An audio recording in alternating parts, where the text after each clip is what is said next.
Kami langsung saudara melanjutkan bagaimana kebijakan yang sekarang diambil himbauan untuk tidak mudik ini bisa efektif. Tadi sudah ada usulan-usulan dari Mas Imam Prasojo di studio. Pak Budi, bagaimana ini? Ada banyak hal yang memang harus dilakukan, kami tahu begitu. Lintas kementerian juga harus berkoordinasi dengan pemerintah daerah, kepala-kepala daerah. Pelan-pelan apa yang kemudian terbayang, masukan-masukan seperti tadi? Pak Budi silakan. Baik, terima kasih. Jadi masukan Pak Imam Prasojo, saya berterima kasih sekali. Sebetulnya masukan seperti yang sampaikan Pak Imam tadi, di rapat-rapat sebelumnya dengan beberapa eselon 1 lintas kementerian, itu sudah dibahas. Dan kemudian mereka masing-masing menyampaikan, untuk masyarakat Indonesia kalau hanya sekedar himbauan, banyak yang tidak patuh. Tapi kalau kemudian dengan menggunakan katakan kita ketat, strict dan sebagainya, mungkin akan lebih berhasil. Nah, formula apa yang nanti akan kita lakukan, atau kemudian yang disampaikan Pak Imam bahwa harus ada reward dan punishment baik kepada para pemudik ini untuk sepeda motor, nanti mungkin diberi insentif, untuk pemudik yang mobil mungkin barangkali diberikan punishment dan sebagainya. Kita coba nanti mencari celahnya di mana seperti apa, karena memang harus ada dasar hukum yang bisa kita lakukan gitu. Dan yang jelas memang kita selalu menyampaikan bahwa kalaupun mungkin daerah-daerah seperti disampaikan sama Mas Bayu tadi, akan melakukan katakan mungkin kebijakan lokal terkait masalah penutupan dan sebagainya. Misalnya di Tegal, Jawa Tengah ya Pak Budi. Ya, di Tegal dan juga sebagian di Sulawesi juga ada juga beberapa dermaga penyeberangan kita tiba-tiba dari penyeberangan yang bersangkutan kapal sudah berangkat, tiba-tiba begitu mau masuk kemudian di stop, tidak boleh masuk gitu. Soal yang logistik. Ini kan agak menyulitkan kita. Jadi kita harapkan bahwa koordinasi ada koordinasi yang baik, karena untuk melaksanakan ini semuanya tidak bisa dilaksanakan secara lokalis saja, tapi kemudian harus ada kompak antara pemerintah pusat, pemerintah daerah, dan juga kepada masyarakat. Tapi yang paling penting menurut saya sentralnya adalah masyarakat. Jadi masyarakat, jadi kita butuh kerjasama semuanya, kita butuh kompak semuanya antara tiga komponen tadi. Yang paling penting masyarakat, sampaikan Pak Imam tadi. Jadi masyarakat harus sadar betul bahwa ini untuk kepentingan keselamatan bersama, untuk kepentingan bangsa dan negara gitu. Jangan kemudian hanya kepada ego pribadi, karena memang tapi memang tidak bisa dihindari juga ya. Kalau kemudian di Jakarta sekarang sudah ada penurunan aspek ekonomi dan sebagainya, pasti kan akan terjadi lonjakan ke daerah-daerah. Kalaupun demikian, ya silahkan mungkin pemerintah daerah sekarang, kami udah koordinasi terus-menerus dengan pemerintah daerah melalui kepala balai saya, agar di setiap terminal-terminal tipe A, itu juga dilakukan pengecekan demikian ketat oleh pemerintah daerah. Kita harapkan mungkin diminta tidak diminta, karena memang kita membutuhkan ya, mungkin pemerintah daerah kabupaten kota termasuk provinsi, khususnya di wilayah Jawa Tengah, Jawa Barat, dan saya lihat juga sudah banyak juga yang melakukan itu semuanya, untuk bersama-sama dengan kita melakukan pengecekan kepada penumpang-penumpang yang datang dari Jabodetabek. Demikian, Mas Bayu. Nah Mas Imam, jadi upaya-upaya ini memang sempat sudah terbahas begitu. Saya sedikit saja menyampaikan atau mengulang yang disampaikan Pak Budi. Memang ini sebetulnya masalahnya. Kalau saya pekerja sektor informal, Mas Imam, kalau saya satu hari saja tidak bekerja, saya nggak bisa dapat uang dan nggak bisa makan. Apa yang kemudian saya lakukan adalah pulang kampung begitu, dengan berbagai cara mungkin jalan kaki saya, karena di sini kan tidak ada. Bagaimana mengatasi ini? Di beberapa negara sudah diumumkan segera insentif untuk sektor informal. Apa yang membuat kita agak lama untuk menetapkan insentif ini? Jadi gini, ya itu lagi. Pertama kita mappingnya memang agak sedikit lamban ya dalam masalah seperti ini. Tapi salah satu yang contoh ya misalnya, untuk bagaimana membuat orang yang tadi, para pekerja informal. Saya mau bilang begini, mungkin mereka takut virus corona, tapi mereka lebih takut anak istrinya di kampung tidak makan kan, karena tidak dikirimi uang begitu. Itu satu ya, tapi juga dia takut kalau dia tinggal di sini, tinggal dikatakanlah di Jakarta, kalau terlalu lama dia nggak akan kehabisan uang untuk makan juga gitu kan. Nah, gimana mengatasinya? Nah, kemarin saya kebetulan ikut di dalam diskusi, ini menarik, ada PD Pasar Jaya ya misalnya. Terus kemudian ada Telkom, terus kemudian ada online ya, transportasi online. Berdiskusi, koordinatornya dia bicara. Bagaimana kalau misalnya kita koordinasikan ya sembako-sembako yang memang harus dibagikan, itu sebagai semacam bantuan dalam beberapa waktu nanti di keluarga-keluarga yang miskin misalnya, keluarga-keluarga prasejahtera.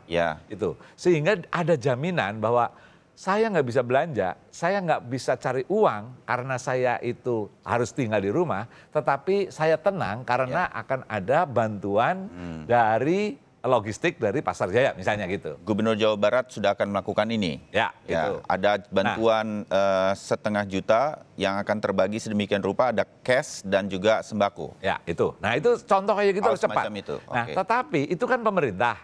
Bagaimana kalau juga tanggung jawab komunitas? Jadi RT siapa yang berpunya, ya Pak RT harus aktif, tokoh masyarakat lokal harus aktif. Pak, di sini kita punya kontrakan. Ya. Anak pekerja-pekerja informal yang kita himbau tidak pulang, tetapi mereka ingin kita bantu agar mereka itu terjamin di dalam makanan sehari-harinya. Oke. Sumbangan dari masyarakat. Ya. Dan saya yakin kalau ini digerakkan dan tahu kemana dan bagaimana mekanismenya, banyak di antara kita yang mau. Oke. Masalahnya jalur itu belum dibuat. Nah itu, jadi membangun social engineering ini, kreativitas lokal seperti ini harus ditumbuhkan.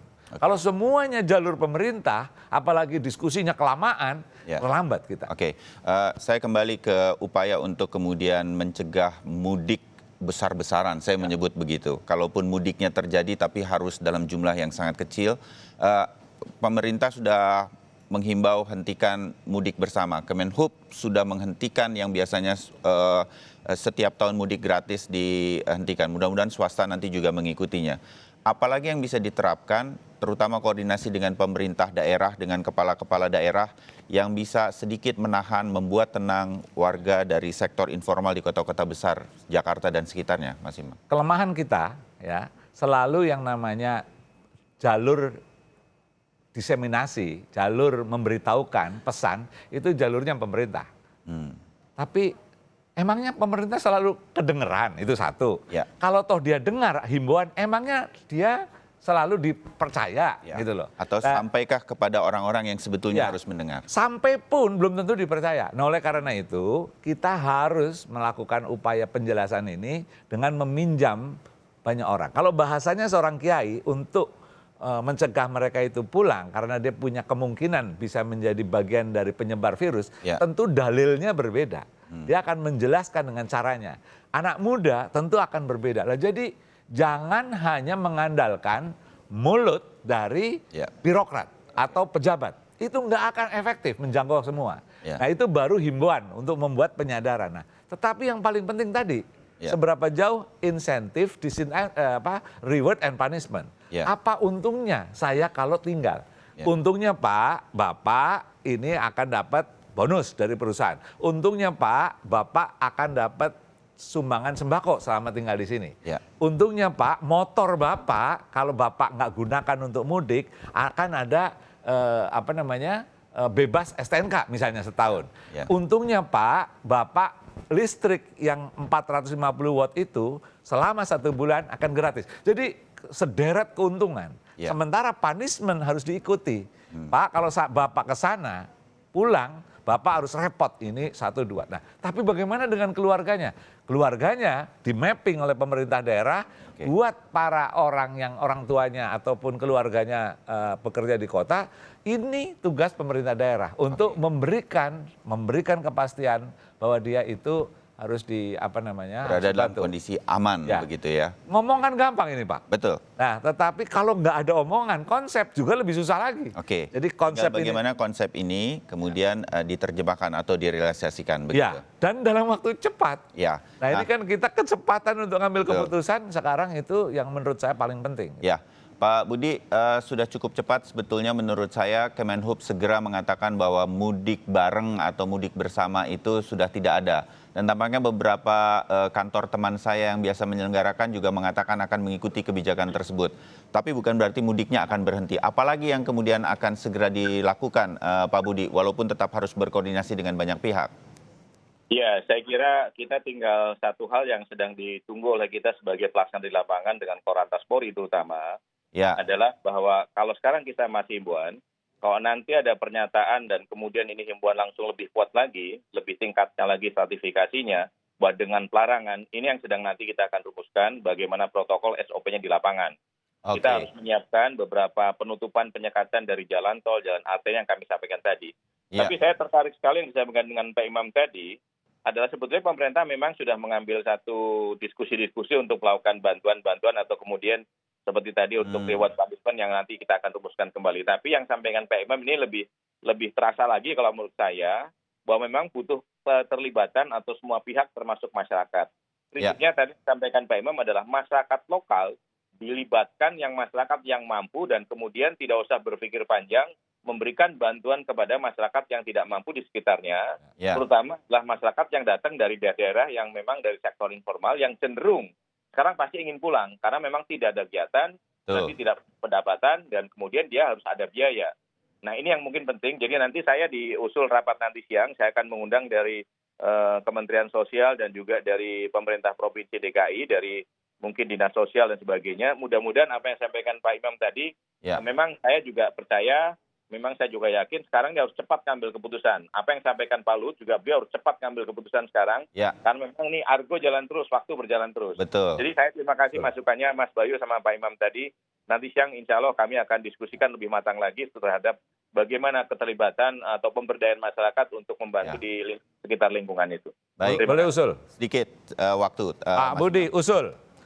Ya, Jadi Pak Imam, kalau yang orang tidak ada pilihan harus mudik itu memang harus hati-hati betul ya. Jangan sampai mereka itu nanti tidak terjamin kehidupannya. Tapi buat orang yang punya pilihan, misalnya orang yang relatif ekonominya baik, bandel juga mau misalnya mau mudik dengan membawa resiko. Punishment-nya antara lain Pak, kalau mungkin dalam kewenangan Bapak, naikin aja itu eksekutif kereta misalnya. Ya, jadi kereta-kereta yang memang untuk orang kaya gitu, itu naikin 5 kali lipat kalau perlu gitu loh, supaya dia nggak mudik gitu. Nah, kalau ada juga yang beli, nah itu uang itu jadikan subsidi buat orang yang tidak harus mudik dan tetap tinggal di kota misalnya, nah, dengan bantuan-bantuan tadi. Jadi memang saya pikir tidak harus dilarang, tetapi naikin aja itu Pak. Seperti Singapura mencabut subsidi buat orang yang keluar daerah atau keluar negeri karena berbahaya itu. Oke, baik. Mudah-mudahan itu bisa dilaksanakan. Terima kasih banyak. Pak Budi, terima kasih waktunya. Ya, terima kasih. Ya, dan kami tahu ini lintas koordinasi, tapi kecepatan juga penting. Pak Budi? Itu tadi. Mas Bayu, Ya. Mas Bayu. Kalau mungkin nanti siang jam 1.30 saya mengundang Pak Imam untuk ikut bergabung rapat. Apakah mungkin Pak Imam? Demi masyarakat ya, saya dengan senang hati. Saya sebelumnya udah menetapkan ada lockdown di rumah. Saya nggak boleh terlalu Kemarin kita membujuk Mas Imam untuk hadir. Mas Imam hadir kali ini untuk datang ke studio. Jarak 1 meter dan memakai masker. Saya akan pertimbangkan Pak, tapi kami kemarin rapat dengan pakai teleconference, itu juga efektif, pakai Zoom, ini Telkom juga katanya punya aplikasi. Tapi Pak, saya akan menghubungi Bapak setelah ini, nanti teleponnya tolong di. Setelah obrolan izin Pak Imam, izin Pak. Rapatnya nanti kita pakai Zoom, Pak. Oke, setuju. Kalau itu udah pasti saya bisa. Oke. Insya Allah. Baik, terima kasih Pak Imam. Mas Imam, terima kasih. Pak Budi, terima kasih. Kasih, Salam Mas Bayu. untuk seluruh jajaran, Pak.